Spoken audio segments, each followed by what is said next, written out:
Greetings and salutations, my dear audience. This is Joe St. Egg Benedictus coming at you with promoting, building, making a social media rule of life. Just want to give a shout out to all of the visionaries and mystics out there, and give a shout out to my pal Mike. Thank you for watching, and so glad you're joining me here. Hopefully the title captured your attention, and I can keep your attention for the next 10 to 12 minutes or so. What is a rule of life? Well, first of all, a rule of life is a really historic way of being intentional in ordering one's daily spiritual life, really. It started way back long ago. Saint Benedictus, I was going to say Egg Benedictus, but Saint Benedict was a person who put together a rule for his community.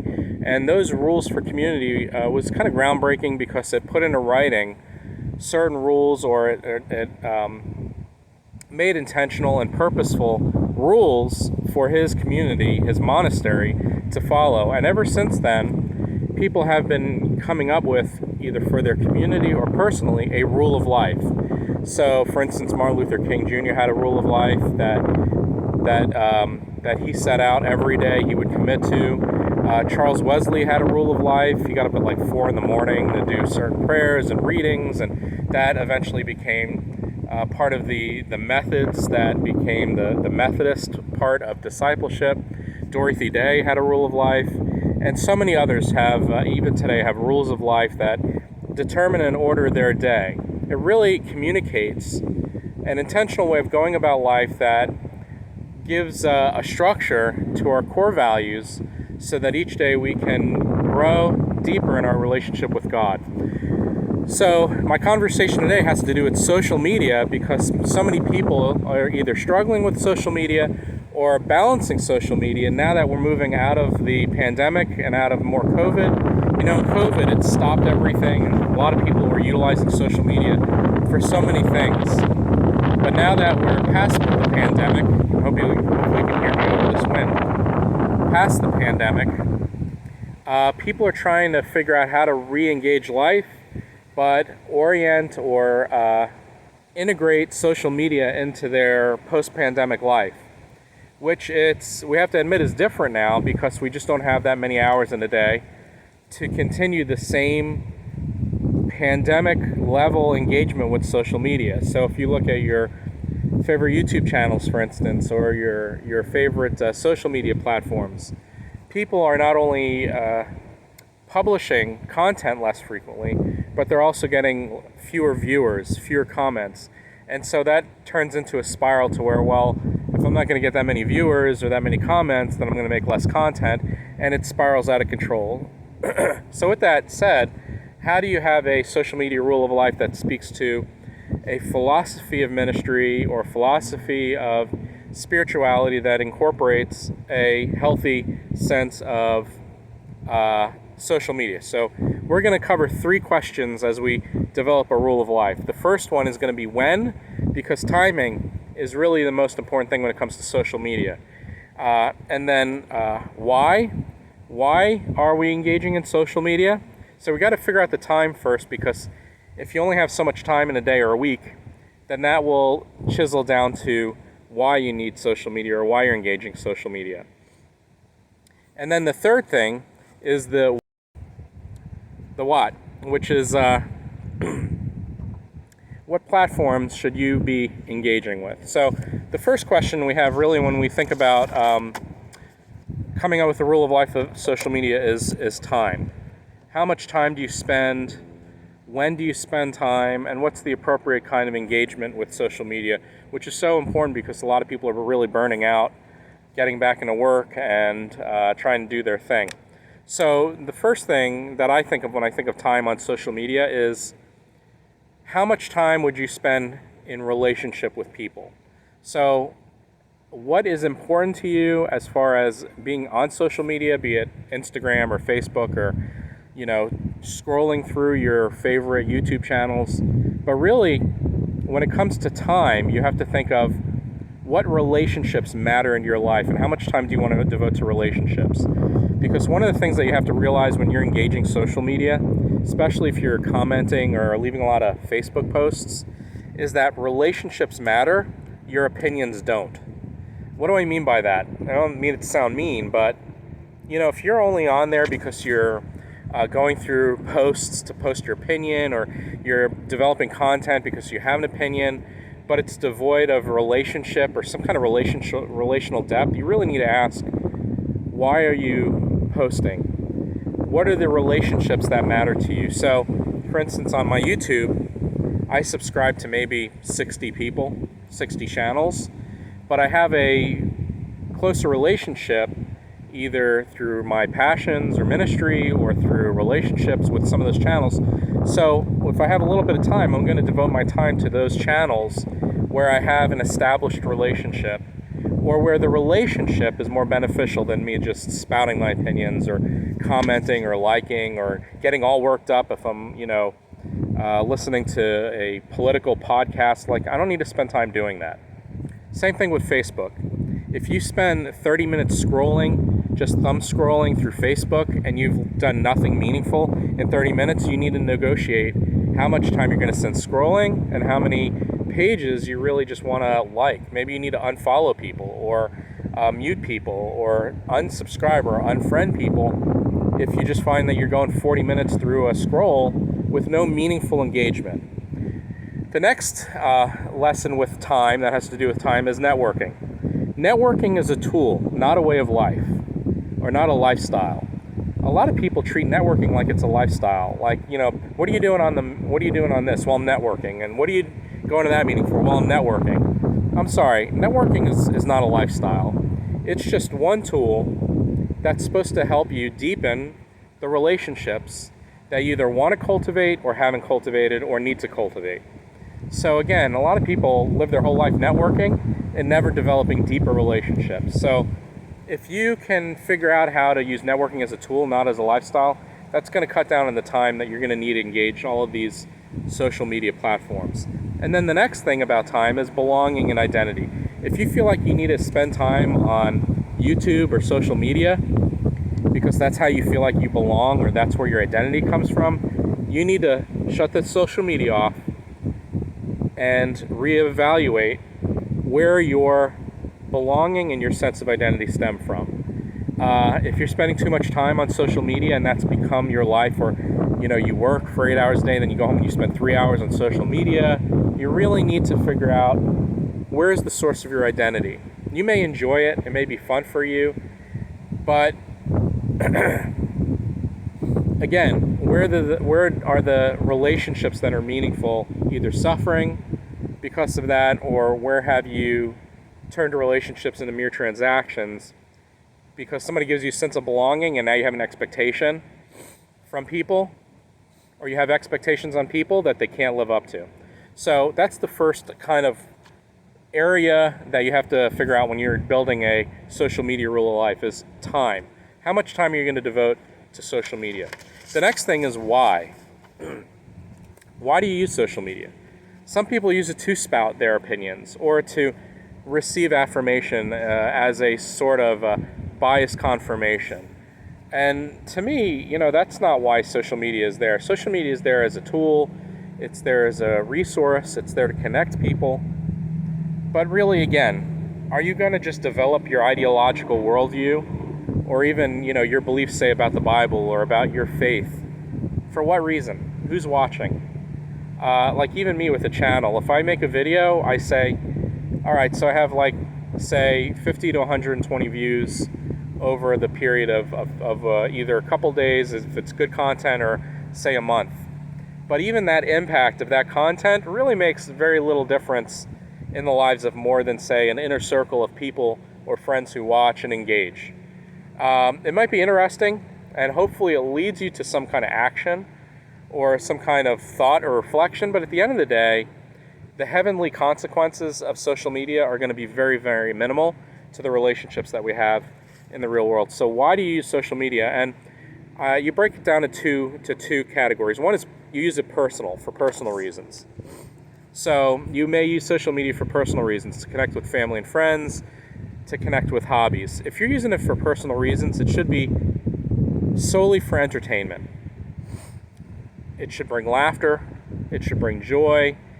I had to unsubscribe from some Bible reviewers because their titles were clickbaity, and I'm like, this is when it stops becoming a hobby or fun, and you're like getting roped in from the clickbait, and you want to comment. Then to me you're turning something personal into something more serious than it should be. With Facebook, I deleted my profile about 5 years ago, and I rebuilt a new profile, and I basically use that for church. But I don't even befriend people other than family, my sisters, and a few other friends, like very small group of friends. But what I do follow on Facebook are like my hobbies, the Bible stuff, Bible groups, things like that. And that really is fun. So I can go on, say, for 20 minutes onto Facebook and come off and not be annoyed, not be like politically engaged, or not have a kind of an engagement that is inconsequential, but I spend a lot of time in. So I primarily use Facebook and YouTube for personal reasons, for pure entertainment, for meeting like-minded people, for seeing pictures of things that I like to see, and I engage that way. And the circle of friends have become actually friends. I have friends now as far as Ohio and Seattle, and I'm sure any of those ministers that I talk to on some of those minister groups, if I'm in town, I can grab coffee with, because if you're devoting only this much time that you have to things that you're not getting into, that's in over your head, that really makes very little difference, then you're using it for, I think, the right reasons. So personal, the other Y is professional. If you're using social media professional, go back to the time and set boundaries. You shouldn't be checking your email in undesignated work hours. You shouldn't be checking your professional Facebook pages or Instagram pages out if you're not working. Now, I know a lot of people need to do that for their job, but really gets annoying. It distracts from family. And again, I'm going to ask you, what kind of eternal value does that have if you're always networking and never really spending time in the real world? So that's why we always start with the time and how you want to choose how much time to spend before you do the why, and why do you have social media. And that's going to inform your rule of life. And then the third thing has to do with what platforms are you going to use and why. So when I first came on board at my church, we had Instagram, Twitter, Facebook. We didn't have a young audience at church, so nobody was using Instagram. Nobody was checking us out. The Twitter was a total cockamamie. I mean, Twitter is just like, it's like a piranha lake. You just throw something in and people bite at it. So those have very little eternal ramifications. We cultivate the Facebook, but we do it very minimally because we don't have a lot of Facebook people either. So we do Facebook, we do YouTube, but we don't spend a lot of time on it because the return is really not that great. We keep in touch with people, we keep in touch with parishioners, but we don't need all of these social media platforms for what we do. That also is determined by our demographic. Now, Facebook is good for family and such, but even like a lot of my friends that are my age have given up on Facebook altogether, and they're spending more time with their families. They're spending more time engaging in things that they like. So if they're doing that, I'm not going to spend a lot of time trying to follow people who are spending very little time, because they're doing things that are important to them. I need to turn my attention to things that are important to me. So, the YouTube content I make when I get inspiration, even that, I think that's my main thing. I check YouTube. I don't even need to check it. I don't have notifications for Facebook, so I only check Facebook once a day. I don't get notifications. I turned off all the notifications. YouTube, I get notifications, but I really don't have a very busy channel. And the people who watch my channel enjoy my channel, and I enjoy interacting with them, but it's not a huge channel, so I can afford to just treat it as a fun way to engage people every day, a little bit each day. So to me, it's not invasive.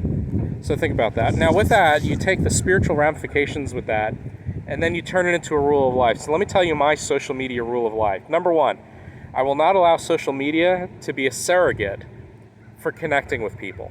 All right? So even though I have YouTube and Facebook, that does not replace, and I'm saying happy birthday to to my family. It doesn't replace sending them a birthday card or mailing somebody a letter or making that phone call or texting that person. Okay? Number 2, I will only use social media as a source of entertainment, not of ideological formation. And what I mean by that is when I do YouTube and Facebook, other than my professional church Facebook page, I'm doing it solely for entertainment. If it brings some kind of conflict or stress, you're done. Gone. Unfriended, unfollowed, unsubscribed. There's no time for that. Ain't nobody got time for that. Number 3, I'll check email only during designated work hours. I'm pretty good at this. I've done this for years and years. People say, Joe, why don't you just have email on your phone? Really? Because I don't want to get your email when I'm with my family at the dinner table or when I'm watching a movie. If you email me, we have a policy at church. We'll get back to you within an appropriate amount of time. Check the email during designated work hours. Number 4, I will only use social media for networking only when it effectively advances or encourages my core values. So I don't do social media to network a lot because to me it draws very few returns, but I'm going to do it when it encourages my core values or advances my core values with certain groups or certain people or certain organizations. Next, I will use language befitting a friend or a minister seeking to encourage. This is really important. If you need a rule of life for anything, it's how you engage language-wise on social media.